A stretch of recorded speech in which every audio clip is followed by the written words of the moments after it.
What's up, players? My round 8 tips are here, and it's my first tipping video here on YouTube. These will be coming out weekly on Wednesday. I know today's Thursday, but I was, busy during the week with work and making graphics.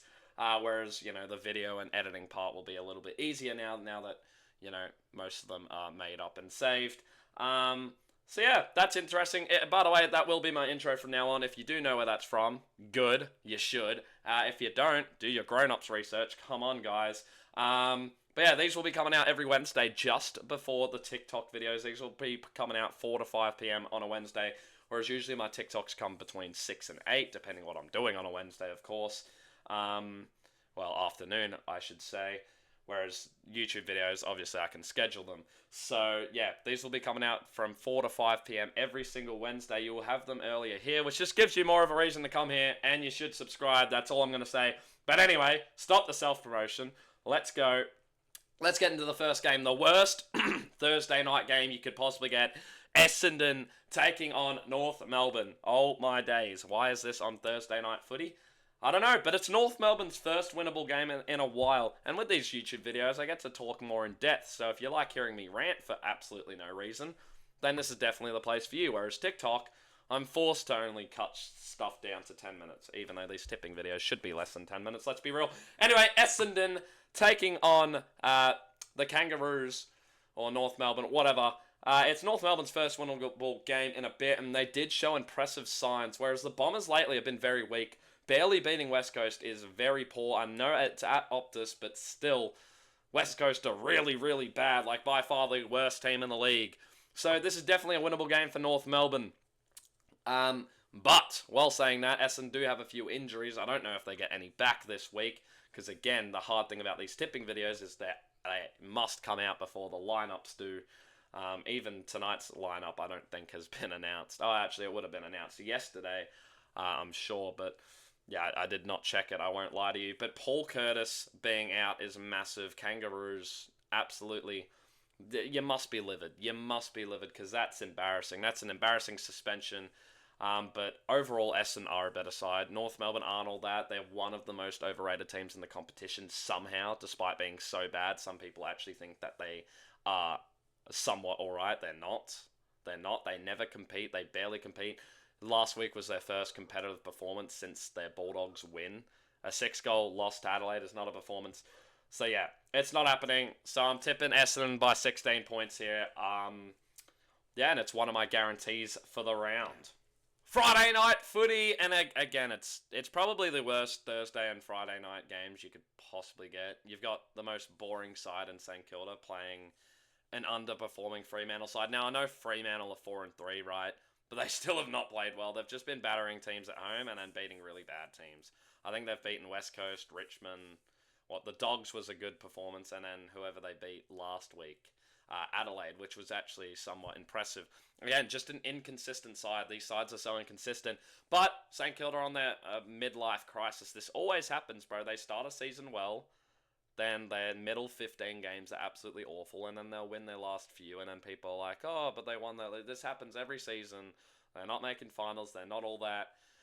Fremantle, are meant to be contending, and if you want to be a contending side in today's, day and age, especially as a lot of these people are saying, Fremantle are a top 4 contending premiership side, and I just laughed at that. I do think they will make the 8, but top 4 is definitely a stretch. But I do have Fremantle winning this game. I think they're looking a lot better. A win against Adelaide, especially the win Adelaide had the previous week, is definitely something to be impressed over. And I've got them winning by 27 points at Marvel. Can they win away from home to a decent side? Because yes, St Kilda are still a decent side, but I think they will. But we'll see. Here's where the good games cook, and they all come on Saturday. Why are all the good games on Saturday? Every good game this week is not on TV. I don't know why. These Friday and then the Sunday game on TV. As much as I love the Hawks, it is our 100-year anniversary. That is the only reason I'm going to let it pass. But it is against Richmond, which we'll get into discussions about that later. But when you have games like this, Geelong Collingwood down the line, and then you got GWS Sydney, and then you've got the Q Clash. All these big games And these are the two games you pick on a Friday night and Thursday night. That's crazy. Anyway, this game's going to be a cracking game. Both teams in form. The Dogs are looking really, really good. And I backed them completely. People were like, no, Sam Darcy not going to win. I told you they were going to show up against the Giants, and they did, and they even won. I've got them here against Port Adelaide. I'm not going to lie. Port Adelaide struggled a little bit last week, but nevertheless, they've won 3 in a row. I believe they've won 3 in a row. They've won 3 in a row, right? Yeah, they've won 3 in a row. They're looking good. They're flying. They're back on track where they need to be, Port Adelaide. But in Ballarat, you know, the Dogs are a scary side. They're a scary side. I told you about these weird ovals. They're a scary side. They're going to do bits. And I think they'll get the job done here. I think they're just on the run. Could the inconsistency definitely show in this game? Yes, certainly. Could they completely fall off and actually lose after having a good string of games? Because that's what the Bulldogs do every season?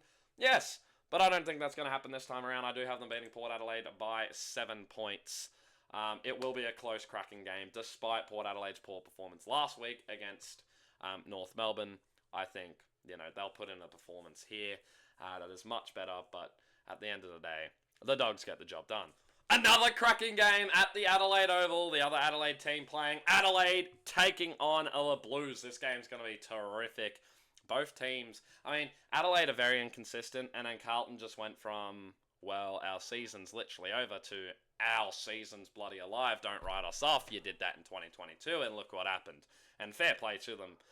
But I think it's a little bit different this time around. Carlton had the expectation they should be doing a lot better than what they are. Let's be real. Losing to Richmond and losing some of the games they've lost is simply not good enough, especially as you were meant to be contending in a top 4 side. Now, that very well may still happen, but I don't think it will. I think, going 0-4, winning your next 3, and then you verse a good team that is very shaky.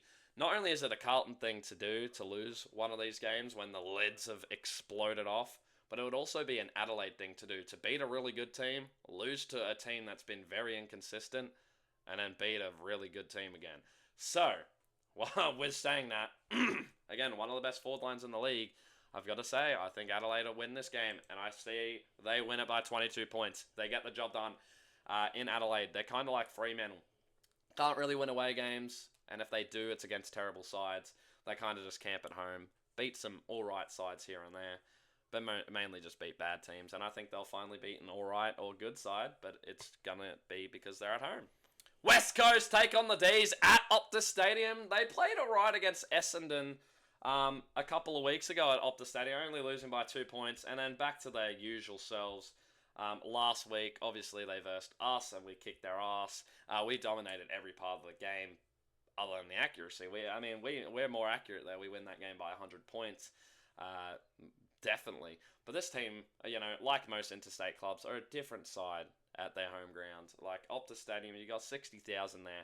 And I think West Coast could show up, certainly. But Melbourne, man, the turnaround they've had is very interesting. And I think they will get 3 wins in a row. I think it'll be closer than what people definitely expect it to be. But inevitably, I think Melbourne do get the job done. And it'll be interesting. It'll be interesting for sure. Because, well, this is a winnable game for the Eagles. But Melbourne are also looking good. But I feel like Melbourne travelling away, they could definitely get cooked. It is a tough one to tip. But I am ultimately going to back the D's here. Just given West Coast are, 0-7 at the moment. And they're just not looking good. Also, I didn't know this, but North Melbourne, and I checked this, went 0-11 last year. 0-11, that's absolutely insane. And I do think Melbourne, they're capable of being a decent side, and they're finally showing that. And I think 2 wins in a row turns into 3 wins in a row. And I'm telling people the difference between them and a bottom 4 side is they can go on a run of games where they can actually be consistent. Whereas Richmond, well, North Melbourne can have a good win here, but they just can't keep the consistency across several weeks, putting up 4-quarter performances. Whereas Melbourne definitely can, I feel like. Beat Fremantle, beat Richmond. I know they're not the 2 most impressive wins, but this wouldn't be the most impressive win either. But yet, 3 wins is 3 wins, and then they bounce out of the bottom 4. So I am going Melbourne. I am going comfortably. I do think that their squad is just too good, man. It's not good, but it's better than what it's been showing, especially in that first 5 weeks.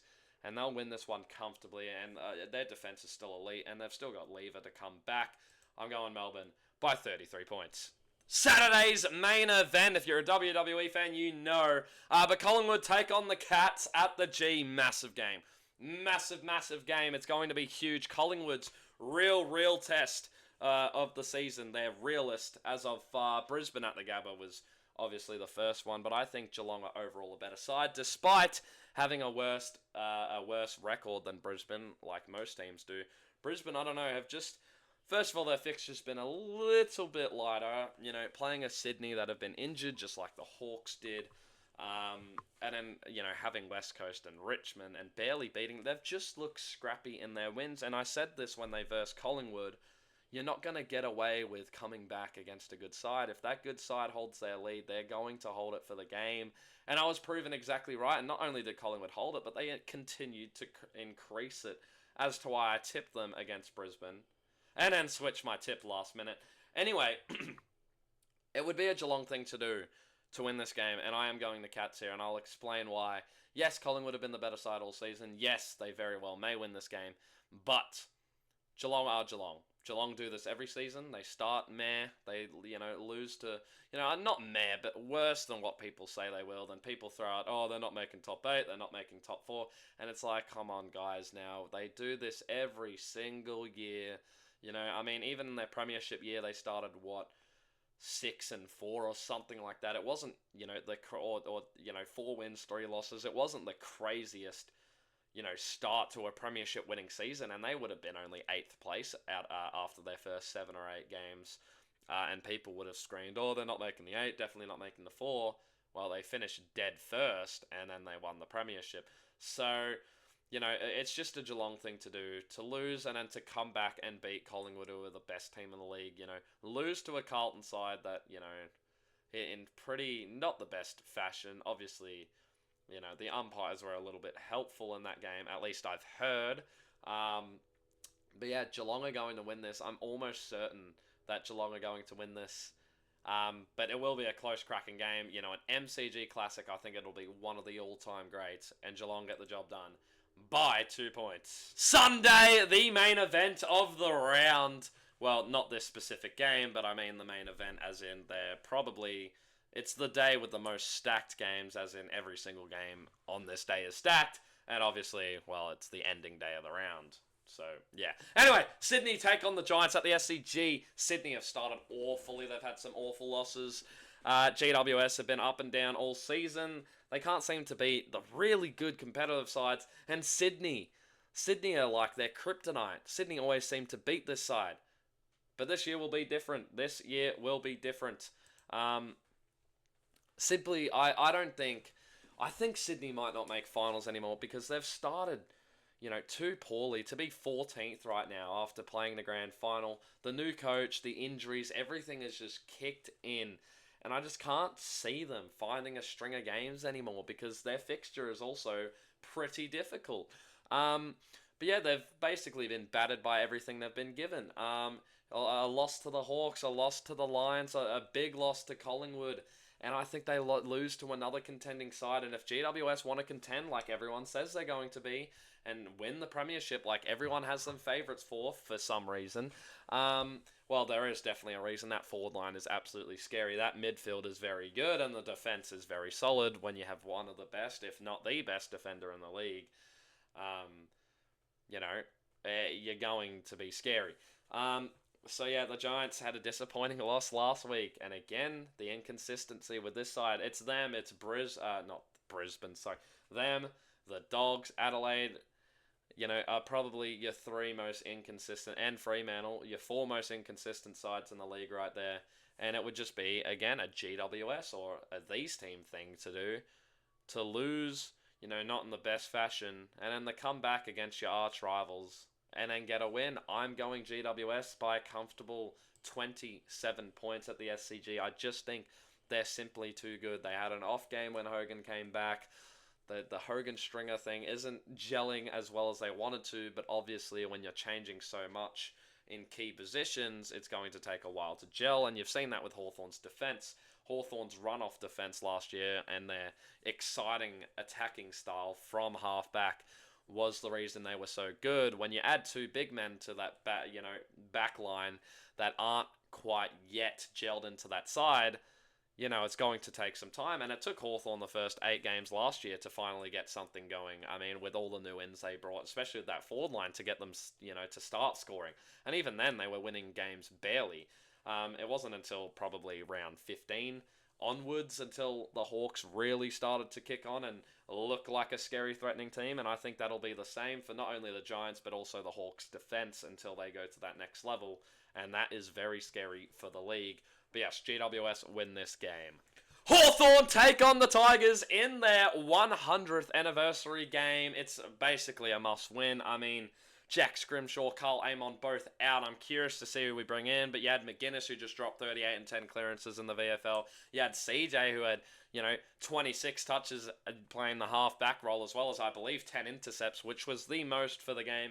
And he had 8 rebound 50s as well. He played terrifically well. Sam Frost is also a person that you could bring in. He had a few touches. He even had a couple of goals, a few intercepts in there. He was all around the place, Sam Frost. And then you could even bring in Jasper Scaife if you really wanted to. Some people are saying to move Dimmer down back.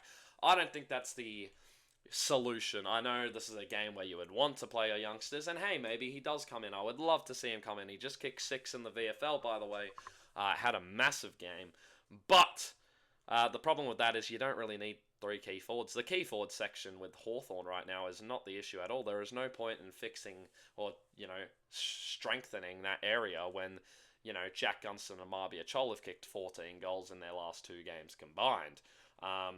So, also it's something crazy like that. I mean, Jack just kicked, 4 or 5 against West Coast. Chol had 3. So they had 7 last game, and then Gunston would have had 3 against Geelong. I believe Chol had 2. So that's another 5. So that's 12 goals in their last 2 games. It's not an issue right now. They're finally getting something. So why add someone in there to kind of cut that connection off, which is really the only connection we have going forward. And even though they were inaccurate, they're our most accurate kicks in that forward 50. Now, could Scaife fix up the accuracy? Sure, but he's not going to make that big of an impact when playing his first AFL game. You've got to fix that defense up most definitely, especially when you're losing your best ball users off half back. You could bring in CJ, but he doesn't really add that ball use you want. He more adds that strengthening run, which we already have with Impey and Weddle, who have been inconsistent and poor this season. Impey poor, Weddle inconsistent. Dan Brosier has also been poor. Not poor, he's just been quiet and unusual because our game style doesn't really involve his wing attributes like it did last season because teams have been shutting down our run a lot more. As to why Dylan Moore and Jack Ginnivan have even been quieter this season.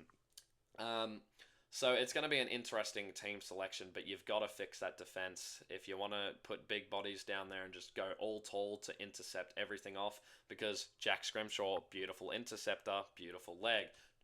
Carl Amon, great wingman, great runner, great leg also. So you're losing a lot, and I think Carl Amon is the most underrated player on Hawthorn and one of the most underrated players in the league. He drops 25 plus every week. He has one of the most accurate legs, and then some people will look at one turnover that he had and then absolutely batter him and forget everything good he's done. Sort of like Sicily, except Sicily, he's actually throwing howlers, like howler games. So Sicily's been poor. So I can see a world where Richmond actually win this game, and I did make a video on TikTok about it, and even a post on Instagram. I really do think Richmond will show up and try spoil the party, as we did with Dusty's 300th last year. So, they have every reason to show up, and again, they've been a competitive side that can inconsistently play 4 quarters. They can play 4 quarters here and there, and if they do that, I think they can actually get over the line. But I trust Sam Mitchell. He will have a plan. He will make the correct selections. And I really think we're going to work on that accuracy because we've seen it 2 weeks in a row now where it's just been piss poor. I think, McGuinness will certainly come in. He's got to be one of the selectors, right? Because he can literally play anywhere, any role. If he needs to shut down anyone, maybe. Or just give the kid, put him right in the guts and free up a midfielder forward if the accuracy is really that much of an issue. Give Huss, just make it an all teenagers midfield. Like, quite literally, get McGuinness in there, who's only 21. I know I said teenager. You know what I mean. 21 or under, very young. You know, McGuinness is only 21, Mackenzie and Ward are only 20 and 21, and then Huswaite's only, I still think he's only 20. Um, you know, free up Warp, or put Warple forward. You know, put Nuke forward. You know, even put Nuke back if you really want to, because he's a very strong mark. I mean, the midfield's very, very inexperienced, is, you know, what I'm getting to. And then, you know, that back line is, you know, hasn't fully gelled together yet. The forward line's getting better, but, you know, they're still very inaccurate. They're very, very inaccurate. So the inaccuracy and ball use is going to be, well, I hope, is a major thing that we have gone over in training this week, and hopefully we are more accurate. I do believe Mitchell will make the right plays, we'll bring in the right people, and I think overall we will play not necessarily better. You know, I don't think we will dominate the ball and possession as much as we have in the last 2 weeks, but I think we will fix up when it does matter, and obviously Richmond are going to show up. I'm confident they'll show up, but, you know, that's besides the fact. I think Hawthorn still win comfortably because we're meant to be a top team that is contending for a premiership this year, if not at least top 4 in a prelim. And I think we do get the job done by 42 points. And yes, I'm going to, before you drop your comments, I'm a Hawks supporter, I'm going to yap about the Hawks, especially as I have more to analyse because I watch them week in, week out, whereas the other teams I don't really, well, I do care for, of course, but I don't, you know, go and watch replays of their games because, well, simply, not only do I not have the time, but I want to focus on my own football club rather than others. The main event, the Q Clash, ends round 8. Brisbane taking on Gold Coast. A Gold Coast team that kicked the shit out of the Swans in the second half, but they had a poor first half, and then that somehow lost to Richmond last week. Or the week before, I mean. I don't know how that happens. And then you've got a Brisbane Lions who are 6-1, sure, got battered by the only real, true, good team that they've played. Well, they've played Geelong, Sydney, to be fair. But you know what I mean. You know, the only real threat, because even Geelong have been below par, and, you know, they lost to St Kilda earlier. Not saying that they're not good. They did beat us. They are still a tremendous side, but, you know. But yeah, Brisbane...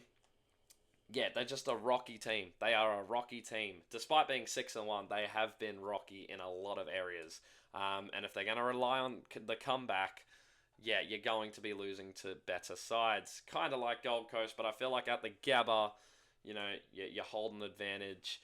I think it's going to be a cracking game. It's going to be a cracking game to end, you know, not only the Q Clash ending the round, but, you know, it's just going to be a cracking contest between these two sides. But I am leaning towards Brisbane a little bit more. I mean, I lost to Richmond, and sure, you battered Sydney, to be very fair, but I feel like Brisbane will restable a little bit, and ultimately they will pick up the win here, and they will just win by 6 points. 1 goal. That is the nail in the coffin for their top 4. And Gold Coast, your season might well and truly, you know, be starting to take a little bit of a dip. But you would expect the Suns to win, considering, or not to win, to make the 8, considering their strong start. Definitely should have started 5-0, and maybe even 6-0, considering they bounced back. But yeah, so they had an impressive. They could be 6-0, or they could be 7-0. Sorry, they're 5-1. Sorry, they could be 6-0 right now. Gold Coast. I forgot they didn't play that game against Essendon. But there are my tips. There they are, and my 3 guarantees. My 3 guarantees for the round, and they are tricky, but I'm going to go Adelaide, I'm going to go Melbourne, and I'm going to go the Cats. So those 3 games, all back-to-back-to-back, those Saturday games are my 3 guarantees this round. I don't want to go boring and just pick, you know, although a lot of these games are just 50-50. This will either make or break your tipping if you are someone that does that kind of thing. But those are my round 8 tips. Let me know what you think. Hopefully I didn't rant for too long. 31 minutes by the time I properly edit it and cut it down. Hopefully it's a bit less than that. But wow, I do rant about footy apparently. So yeah, there you go. There's my round 8 tips. Enjoy the footy tonight, and up the Hawks. Alright!